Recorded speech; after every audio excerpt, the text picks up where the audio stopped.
Hello everyone. If you like what I'm doing here, please consider subscribing, liking, and commenting. It would really help the channel out quite a bit. Thank you very much.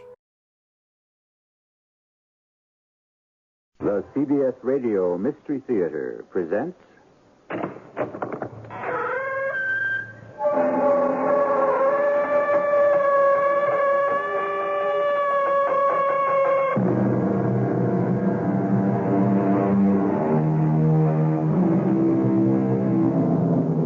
Come in. Welcome. I'm E.G. Marshall. Pause while there is strength and breath to play again with love and death. Love and death, the two supreme games of life itself. Love, which is the only meaning of life, and death, which is the end. But can there be another meaning, or perhaps another ending? Pause. Pause, as the poet says, and listen. Mrs. Purdy, 2 people have died in this room. How do you account for it? I can't. There is something in this room that kills. That isn't true. Some spirit, some force, perhaps something impalpable, intangible. Oh, that's nonsense. Well, then perhaps it's something tangible and definite. Like what? Not like what? Like who? Like you, Mrs. Purdy. Like you.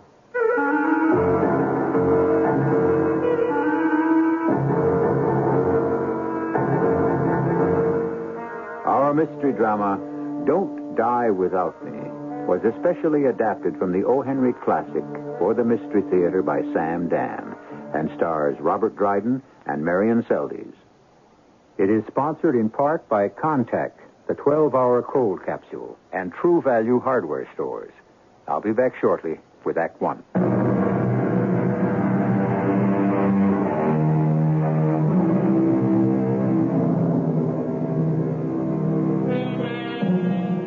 Restless, shifting, as fugacious as time itself, is a certain vast bulk of the population of the red brick district of the lower west side of Manhattan.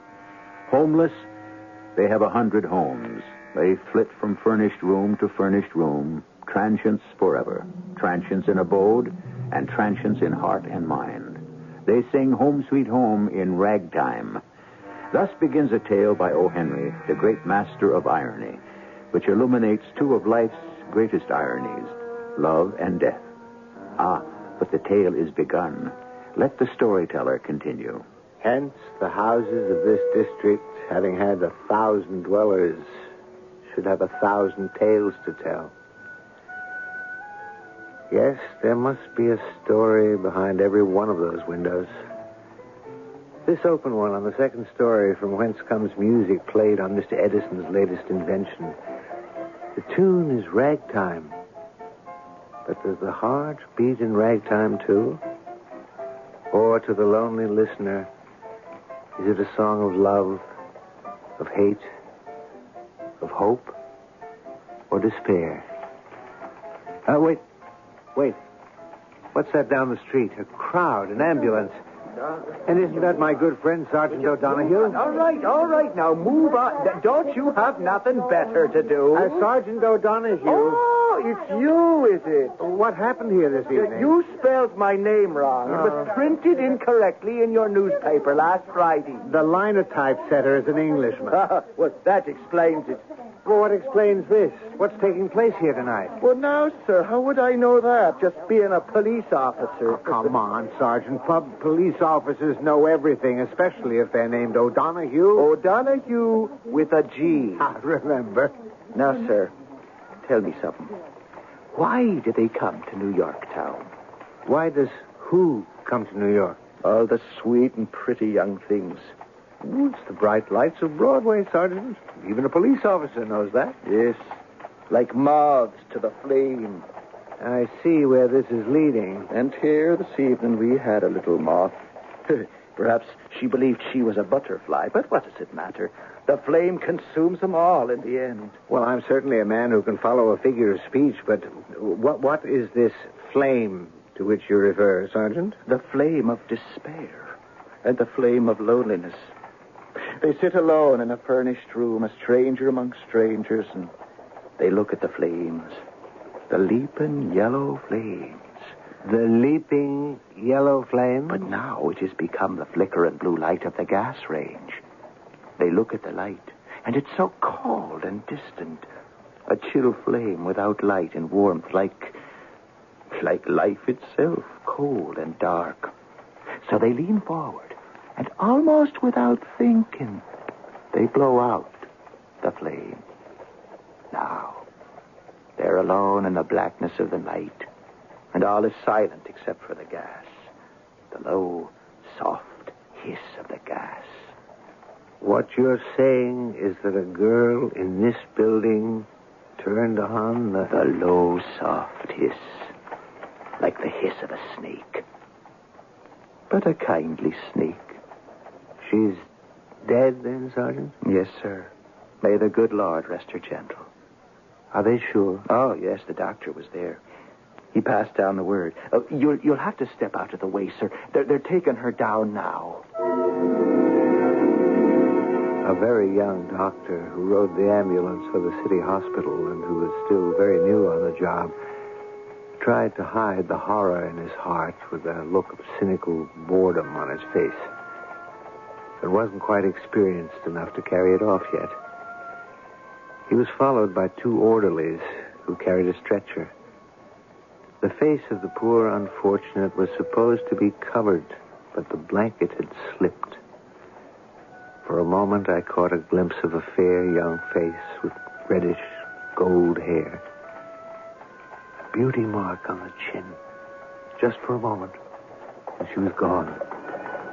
Into the ambulance and away. To be lost and gone forever.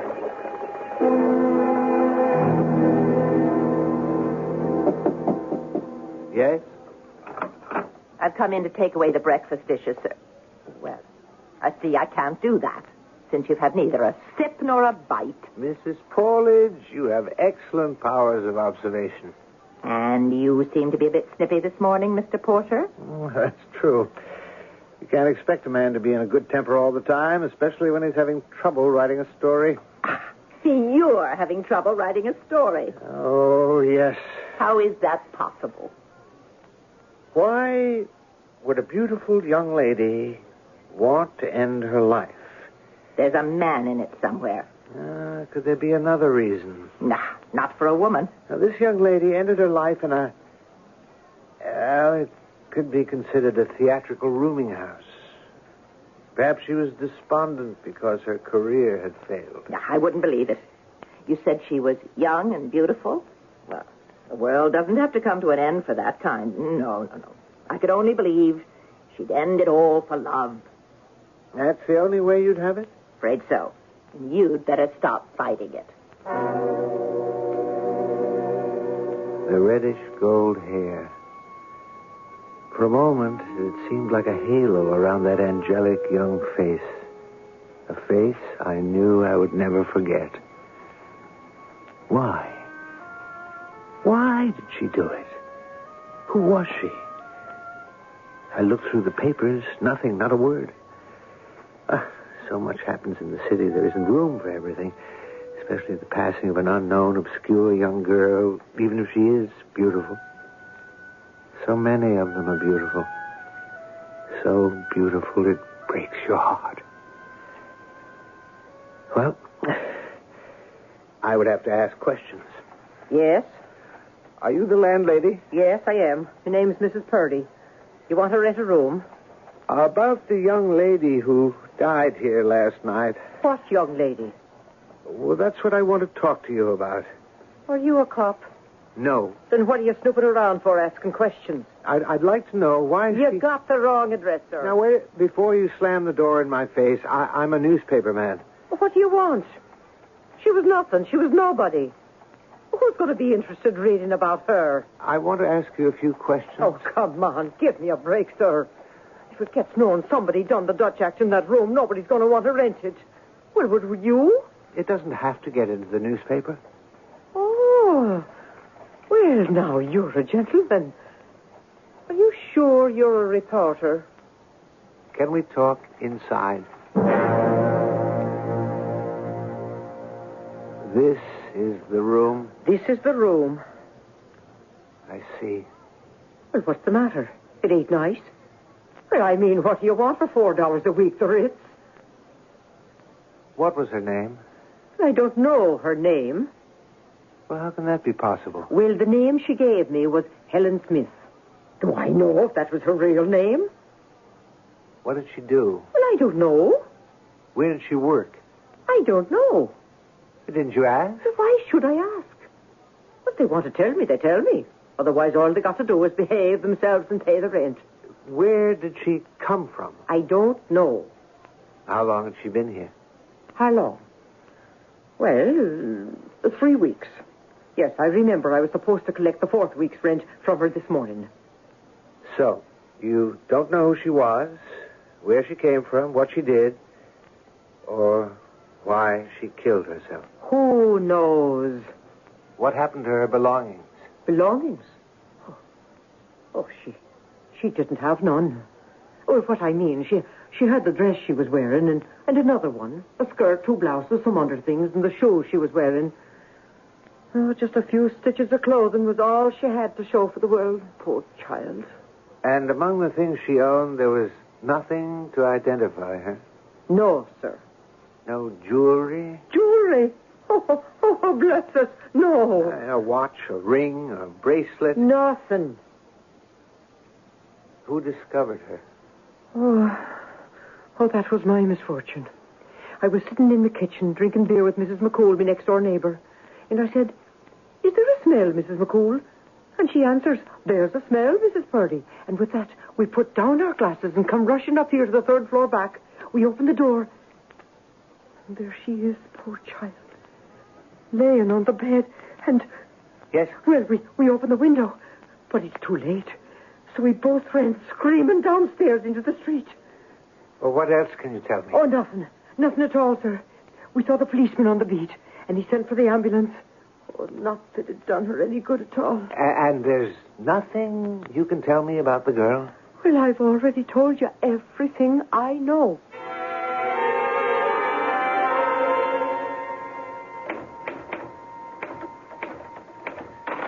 No. Lunchtime. I don't want any lunch. You won't write any better if you're hungry. Confound it, Mrs. Powledge. I want to be let alone. I made you Manhattan clam chowder. All right, set it down. Mrs. Powledge, I'm licked. The story won't come out. Enjoy the chowder. Why does this story defeat me? It has everything. It has youth, beauty, tragedy, death, and yet I can't put anything together. The room, seedy and sinister. Yes, sinister. I don't know why. A dungeon, a cell of despair. She came there. She chose the place. Why? Why is the story? Have I lost it? Lost what? It, the divine, the gift, the God-given gift to write. I don't think so. Who is this girl? Why did she kill herself? You should be giving answers instead of asking questions. I'm even asking the wrong questions. Does it matter what her real name was or where she comes from? Isn't it up to me to create all that? I've always been able to do it before. Come in. Good morning, sir. Oh, why, Sergeant O'Donoghue. with a G. Yes, sir. I come down here because I thought I could bring you something that might be of interest from a literary point of view. Yes? You remember, sir, it was just a week ago. This poor girl that's done herself in. I wish I could forget. Well, it's happened again. What's happened again, Sergeant? Another one. Another one of those unfortunate situations in the same house, in the same room. What are you telling me, Sergeant? I suppose what I'm saying is that the room stayed vacant 6 days. Then, last night, the landlady rented it out to a young gentleman, and early this morning, he took the same way out.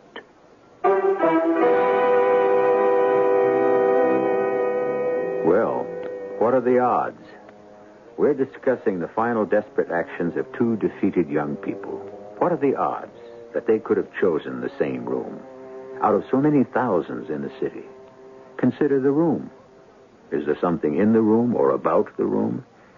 We try to answer questions like these in Act 2, which I shall bring you shortly.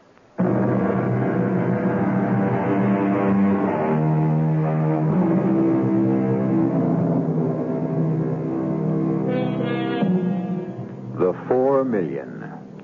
The 4 million human souls who filled the New York of O. Henry's day.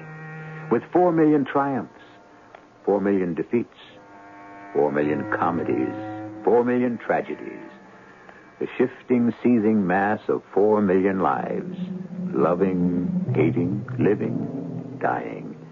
And we're concerned with two of them. A golden-haired girl and... He was a dark-haired young man. What else can you tell me about him? Well, he was maybe 27, 28. Tell me everything. Oh, please, sir. If this ever gets out, I'll never be able to rent that room. Never. I want to know everything. Well, last night, there was a ringing of my doorbell. And... Oh, please, sir. Go on. Last night. What time? Well, 9 o'clock, I believe. 9 o'clock. Go ahead. I don't like to think about it. Your doorbell rang. Well, yes. And he asked if... Do you have a room to let? Well, I have the third floor back. May I see it? It's $5 a week. Oh, that's all right. In advance. I don't object. All right, well, come along. Now, I keep a very nice, clean house. What business are you in? How long do you plan to stay there? Well, I must say you ain't very talkative. Would she...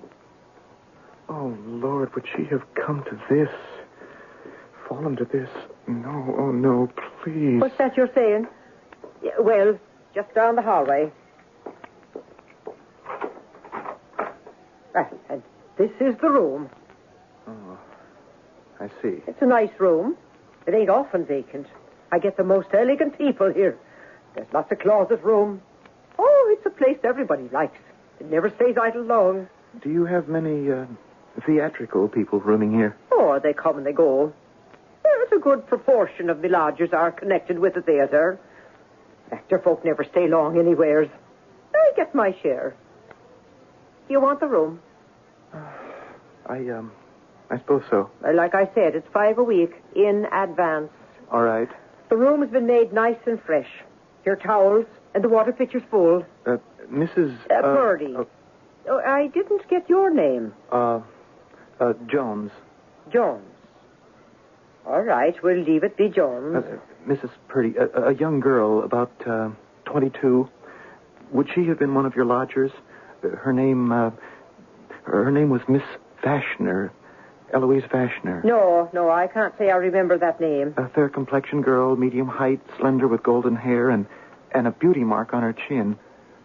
Have you seen her? No, I ain't seen her. Mr. Jones. Mr. Jones, are you all right? Huh? Oh, yes. Good night, Mrs. Purdy. But you had seen her. You had seen her. She was the girl who... That girl's name was Helen Smith. The description, the golden hair, the fair complexion, the beauty mark on the chin. Oh, there could be 1,000 girls like that. It was the same girl, and you know it. Please, sir, don't say that. It was the same girl. All right. And what if it was? Was it my place to tell him? What would you have me say? Oh, yes, sir. A young lady answering that very description turned the gas on in this room 6 nights ago. Is that what I should have said? Is it? He was looking for her. Please, sir, don't say any more. I'm scared out of me wits as it is. There are thousands of rooming houses throughout the city. There are tens of thousands of furnished rooms. What made him pick your place? Why did he choose your house? Why did he come to your house? That's what he asked me. That's what he asked. What are you saying? Sir,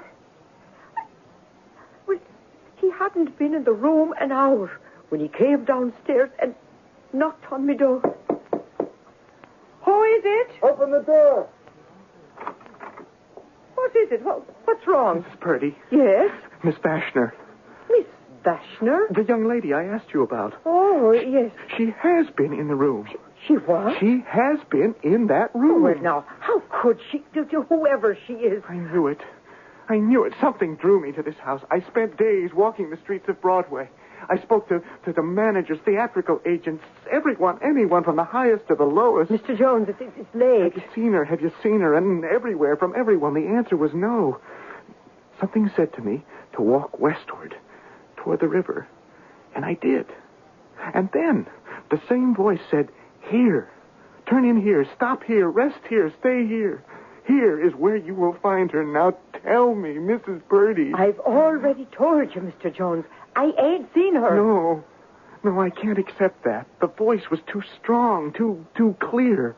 It guided me here, to this house. I wouldn't know about that. And to that room. She was in that room. No. Well, who was in that room? Who? Who was the last one to occupy it? A gentleman. No. It was a woman, a young woman, a pale, slender woman with golden hair and blue eyes and a beauty mark on her chin. Eloise Bashner. My Eloise. It had to be. Because I had to keep my promise. What promise? Tell me she was here. And tell me where she went. Well, the one you're thinking of, she was never here. But...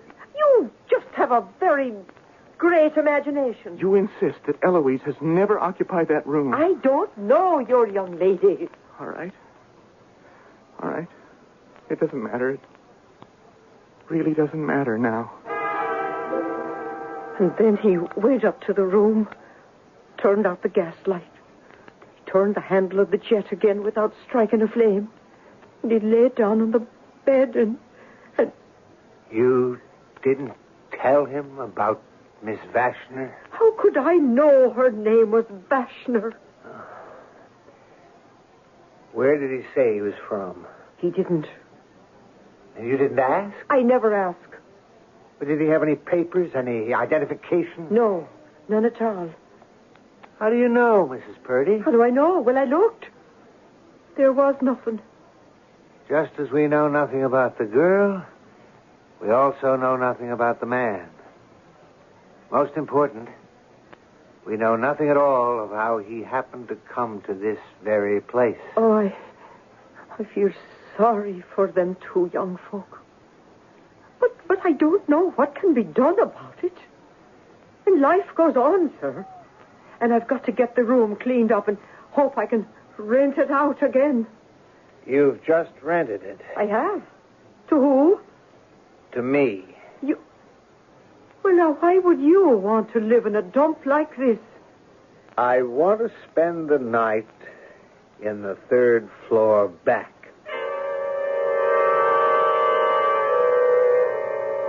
Two people had died in that room. Were they connected to each other? My romantic writer's instinct said yes. I wanted them to know each other, to be in love with each other, and to have died because of a misunderstanding. That was the story I wanted to write. A story of star-crossed lovers in the shadow of the 9th Avenue elevated. And yet, there could have been another interpretation. The room itself. There may have been something in the room itself. Something strange and terrifying and deadly in the room itself. The only way to find out was to sleep in the room. Spend the night there. And, if necessary, fight against the room itself. Yes? Sir, I wanted to know, is there anything you need? Oh, no. I'll be quite comfortable, thank you. Why? Nothing. Well, I'm not sure it's nothing. Mrs. Purdy? It is. It's nothing at all. Well, then why did you hesitate before you said nothing? Because, well... Yes, Mrs. Purdy. Because? Because whatever else was true about them, the fact is the last two people who slept in this room were troubled people. Troubled? You know what I mean. Troubled. It's something that shows in their eyes. Oh, you can hear it in their voice. And, sir, you look like a troubled person to me. I do? Yes, sir, you do. And, well, maybe the room gets to be, well, too much. Do you know what you're talking about, Mrs. Purdy? Yes, sir. And so do you. So I'm asking you, if you're really and truly troubled, don't spend the night here.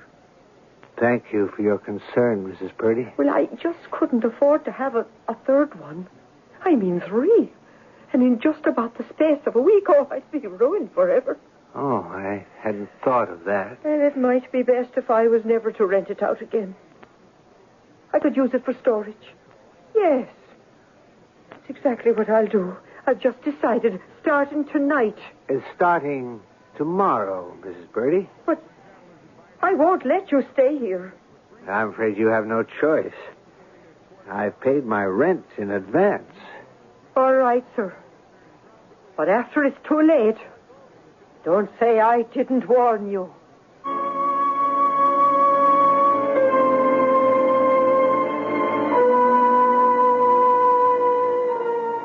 Do these things travel in threes?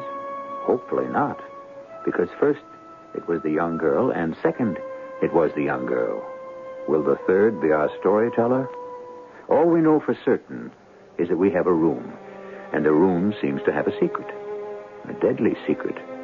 Certain also is the fact that we're on the threshold of Act 3, where all secrets must come out into the open.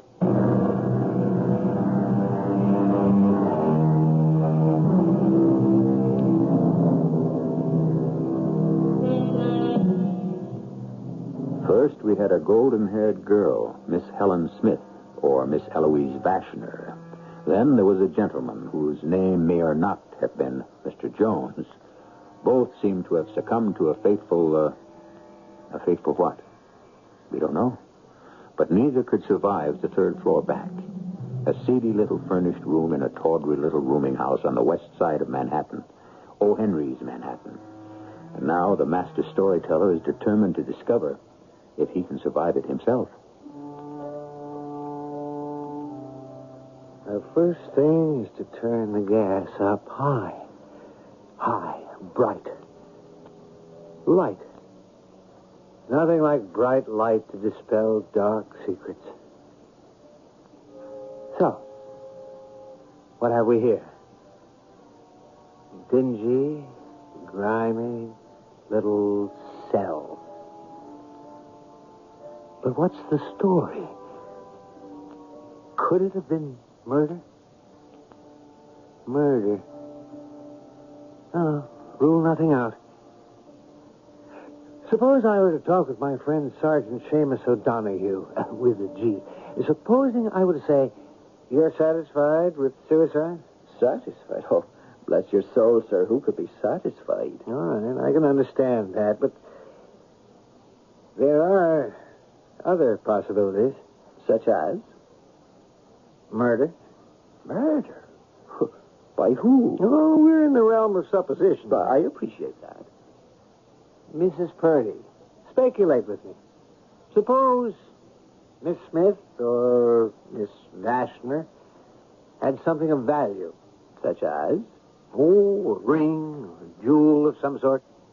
A gift from a loved one. And Mrs. Purdy saw it. And Mrs. Purdy was tempted. And Mrs. Purdy stole into the room. She had a key. And she turned up the gas. And your evidence?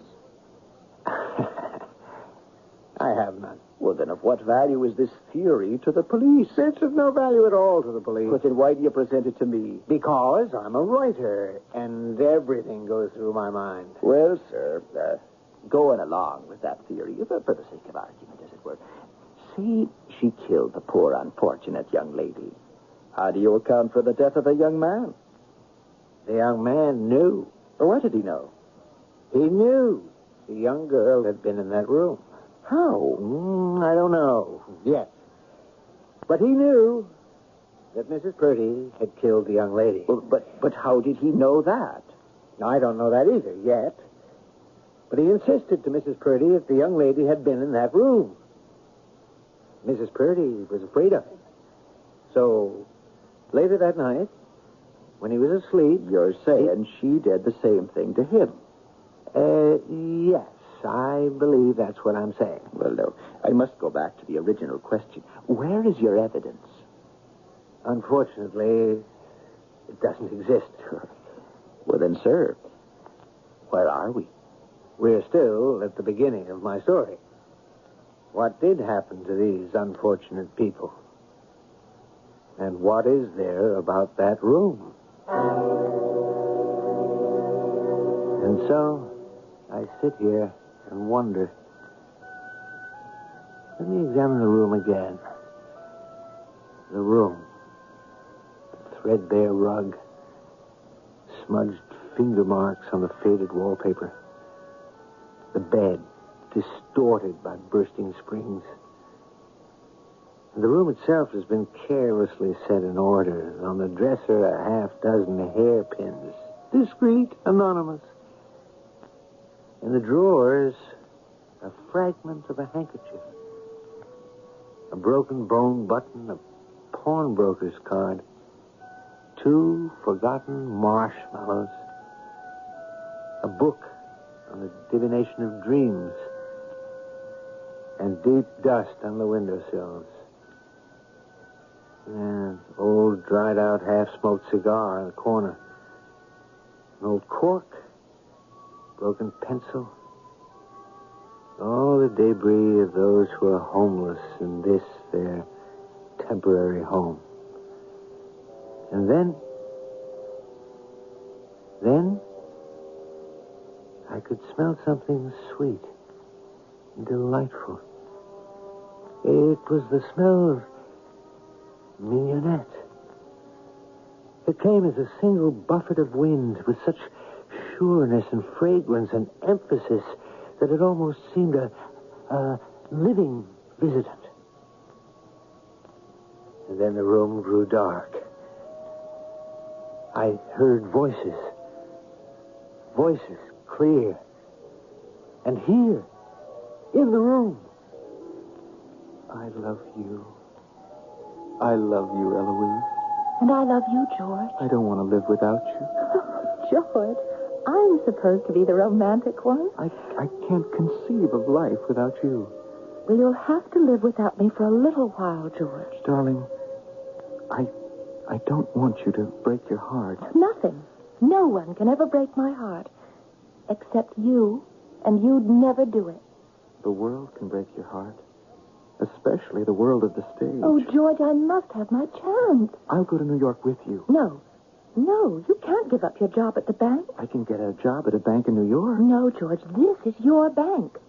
Here they know you and appreciate you. In 10 years, you'll be the president. I'm in a terrible position because, well, you'll think I'm only saying this to keep you here. Oh, no. I believe you're saying what you feel is the truth. Don't go because you're not good enough. Oh. You're angry. No, I'm not angry. Darling, you're so good at our little community drama group, but I've been to New York. I've seen great actresses. Ada Ree and Bernhardt and Miss Barrymore. I know I'm not as good as they are yet. But there are thousands and thousands of hopeful girls like you. Oh, George, dear, we've talked about all this before. Yes, I suppose we have. And we agreed that I am to have my chance. And at the end of the year, if... Darling, I want you to take this ring. Oh, George, it must have been so expensive. Would you, read what's inscribed inside? Yes. Don't die without me. Why, George. Remember it. What a thing to say. I know how much you want to succeed as an actress. Do you, George, really? Yes. And, well, that's why I'm afraid for you. George, don't be. If New York says no, I don't want you to feel it's the end of the world. You must never... Never what, George? Die. Oh, George. I mean, let your hopes die, your spirit die. Let the brightness inside you die. You understand? Yes, George. And if you ever feel that things are too much, you must send for me. That's what it means. Yes, George. Yes, my darling. I know. I opened my eyes. I saw nothing. But the room was no longer dark. It was bright. The gaslight was burning cheerily. Where were they, those two people? Who were they? I'd heard them so clearly. They could have been in the room with me. George, he must have been Mr. Jones. And Eloise, of course, she had been Eloise Vashner. And this had been their parting scene. Then, once again, the stale, dank odor of the room had disappeared, only to be replaced by the sweet aroma of the mignonette. And once again, voices. It's a beautiful ring. I didn't say it wasn't, but it's small. Yes, but it should be worth... Worth what? It has an inscription. It lowers the value of the ring. Oh, please. How much for the ring? Huh? Where do you live? Does it matter? On the west side. No. Where is your home? My home? Well? I don't have a home anymore. Oh, yes, you do. I can't go back. You can. Now tell me, where is your home? Why? Because, wherever it is, I will give you the price of a railroad ticket home. Why don't you go back to him? Who? Him, whoever he is. Do you mean to stand there and tell me there isn't a boy back home? He wouldn't want me now. Well, the ring. Do you see what it says on the ring? Do you mean a boy who would have that engraved on a ring wouldn't want you? Please, give me anything you want for the ring, anything you think it's worth. Call him. Send him a telegram. Don't you understand? I can't. And once again, the voices were gone. The room was still dark, and the sweet smell of mignonette persisted. I heard a whisper at first. Then it grew louder. It was her voice. The voice of the girl called Eloise. George? Are you there? Oh, George. How did you find me? Where are you? Eloise, where are you? Oh, George, how did you find me? I hear you, Eloise, but I can't see you. How I wanted you to come to me. How I longed for you. How I needed you. Eloise. It's you. Eloise. But I couldn't, not after what I did. Eloise. You were right, George. It was the end of the world. My hopes died, and my spirit. Eloise. Where are you? And I died.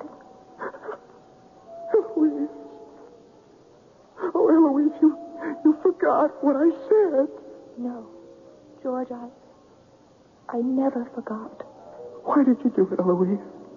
Why did you die without me? You have to forget me. You're still young and strong and filled with hope and spirit and brightness. Why did you die without me, Eloise? Please, George. No. You can't die without me. You can't. No. George. Don't. It won't take long, darling. I'll be with you in just a few minutes.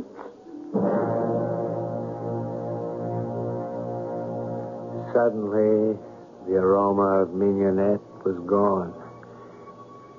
In its place was another smell. A sickly, sweetish smell. And I heard it in the dark. I heard it.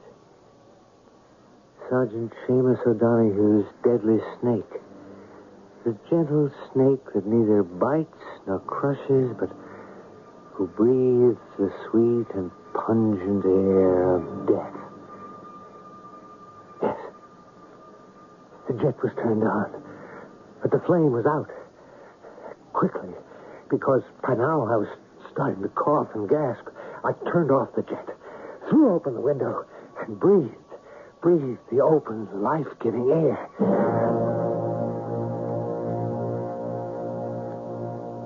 I must say it's a beautiful story. You like it, then? They both die, but since they die for love, it's all right. Thank you. Is it true? True? A writer finds his own truth. But in this case, you could find the actual truth, should you care to. Is that a fact, Mrs. Powers? How? We don't know if these two people actually knew each other, or anything about the ring other than your own fancy. I did hear the voices. But a writer always hears voices. You could ask the pawnbroker. The pawnbroker? Yes, she said when you were looking around the room, you found a pawnbroker's card. Ah, yes, I did. So wouldn't it just stand to reason? Yes. All you have to do is go would. down and see the pawnbroker. Ask if there was actually such a girl and such a ring. I could have done that, but I didn't. You didn't. Why not? Because, Miss Powledge, that would have been cheating.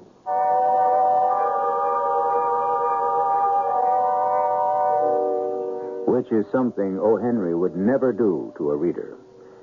And so, the master of irony and suspense was so good at it, because in suspense is how he loved to live himself. He must have been his own best reader, just as surprised by his surprise endings as you and I are. I'll be back shortly.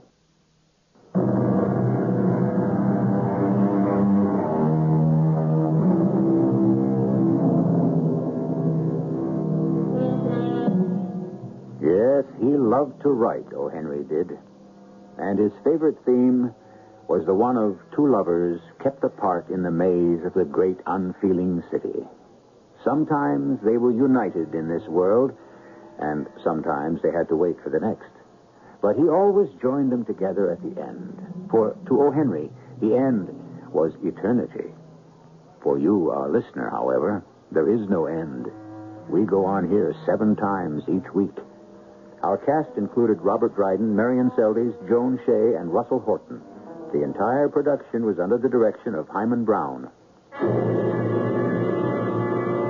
And now, a preview of our next tale. The short barrel comes out of holster faster on the draw. Draw? But what are you talking about? Oh, nothing. Now, don't you say that to me, Luke. Now, what you want me to come out here for, huh? To watch me. To watch you what? See that bottle sitting on that rock? Uh-huh.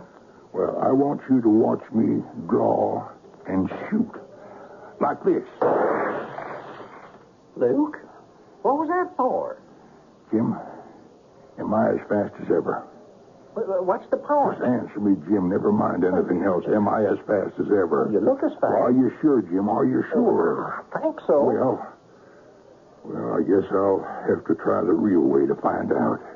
What do you mean, the real way to find out, Luke? The real way to find out what? Radio Mystery Theater was sponsored in part by Buick Motor Division. This is E.G. Marshall inviting you to return to our Mystery Theater for another adventure in the macabre. Until next time, pleasant dreams.